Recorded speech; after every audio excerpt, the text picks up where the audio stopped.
Mesdames et messieurs, bonjour et bienvenue dans votre journal hebdomadaire, votre rendez-vous d'actualité chaque semaine. C'est Pax Tianois à la présentation, voici le sommaire.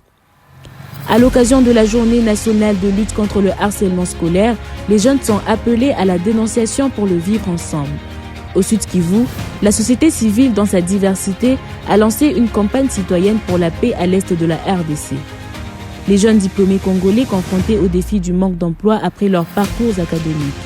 À présent, mesdames et messieurs, je vous invite à plonger au cœur de notre journal.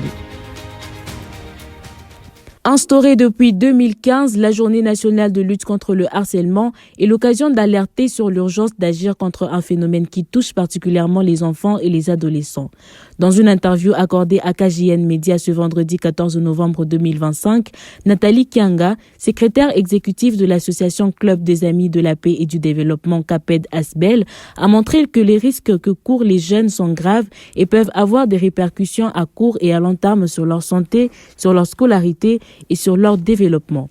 Elle explique. Le risque que courent les jeunes victimes de harcèlement, que ce soit les jeunes filles ou les jeunes garçons, sont vraiment graves et peuvent avoir des répercussions à court et à long terme sur leur santé, sur leur scolarité et sur leur développement personnel ou le développement de la communauté. Du coup, cette question de harcèlement, je crois qu'il faut vraiment en parler.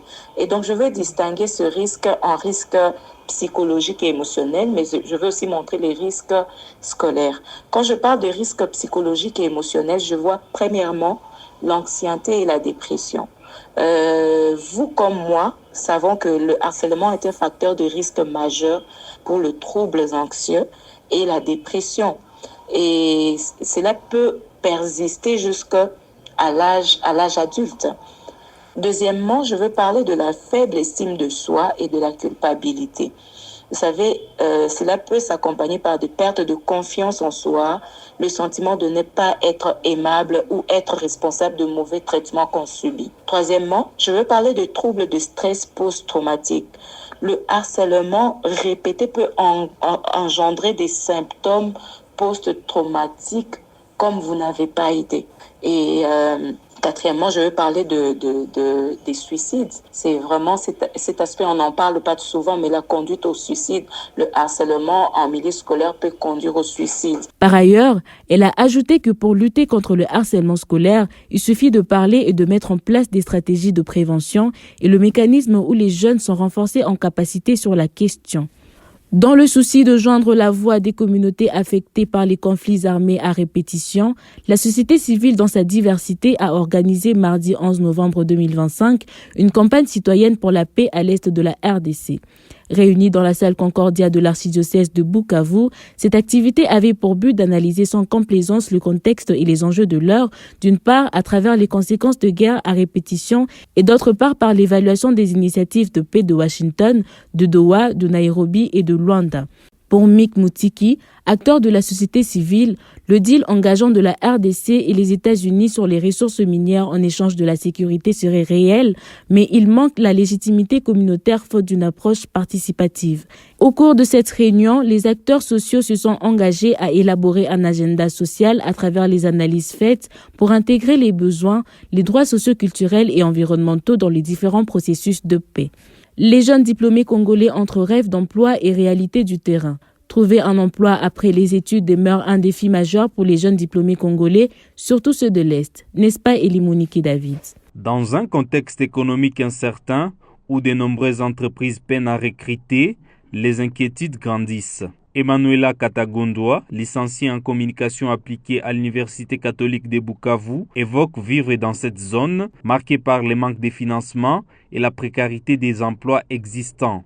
Même ceux qui travaillent ne reçoivent pas encore des salaires. Par ailleurs, Eli Amanintamana, bachelier en système informatique réseau à la même université, partage ces constats. Selon lui, le manque d'opportunités et l'exigence d'une expérience préalable bloquent l'accès au premier emploi. Nous l'écoutons.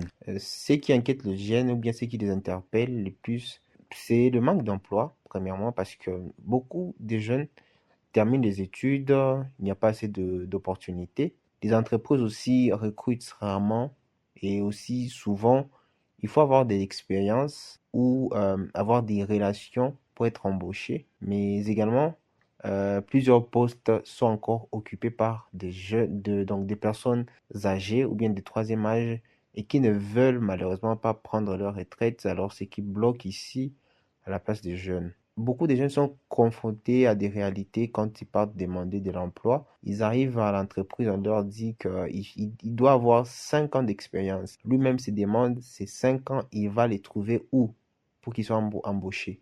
Donc, si chaque entreprise commence à te demander 5 ans, alors tu ne seras jamais embauché, quoi.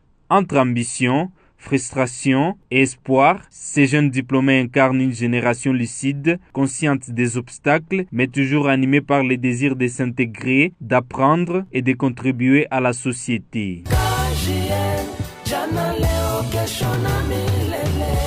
À présent, parlons de réseaux sociaux et la cohésion sociale. Les réseaux sociaux participent à la polarisation sociale. Ils jouent aussi un rôle crucial dans la mobilisation sociale car ils permettent aux gens de s'organiser. Emmanuel Chaloukoma. Dans un entretien avec KGN Média ce jeudi 13 novembre 2025, Colette Salima, coordonnatrice régionale à la Bénévolencia Grand Lac, a fait savoir que les réseaux sociaux ont des impacts palpables dans la communauté. Elle l'explique. Les réseaux sociaux ont profondément transformé plusieurs choses, surtout la manière dont les individus interagissent, la manière dont les individus s'informent et même se rassemblent. Parce qu'avec les réseaux sociaux aujourd'hui, nous avons vraiment un impact très palpable sur la communauté, mais aussi sur la cohésion sociale des différentes communautés. Et cet impact peut être à la fois positif, mais aussi négatif. Alors pour moi, ce que j'entends par les effets positifs de l'impact des réseaux sociaux, il y a ce qu'on appelle la création des liens sociaux. Ces liens sociaux nous permettent de rester en contact avec nos proches, nos familiers, nos frères, etc. Même à distance, on est en communication avec eux et ça nous permet de créer de nouvelles relations autour d'un intérêt commun. Il y a également comme effet positif ce qu'on appelle la mobilisation citoyenne. Ça signifie que l'impact des réseaux sociaux nous facilite l'organisation d'événements communautaires, nous facilite aussi l'organisation de plusieurs manifestations ou même de campagnes de solidarité. Mais il y a aussi comme effet positif ce qu'on appelle la voix pour les sans-voix. À travers ces réseaux, ces médias sociaux, ça nous donne une plateforme en fait. Ça donne une plateforme à ceux qui auparavant étaient un peu entendus. Des communautés marginalisées peuvent s'exprimer, se soutenir et revendiquer leurs droits à travers les médias sociaux. Les réseaux sociaux génèrent des impacts positifs que négatifs, dans le sens où ils peuvent connecter les gens et offrir un soutien, mais aussi générer de l'anxiété et de la dépression via la compréhension sociale. À présent, mesdames et messieurs, nous voici à la fin de notre journal. Merci de l'avoir suivi avec attention et je vous donne rendez-vous pour la semaine prochaine.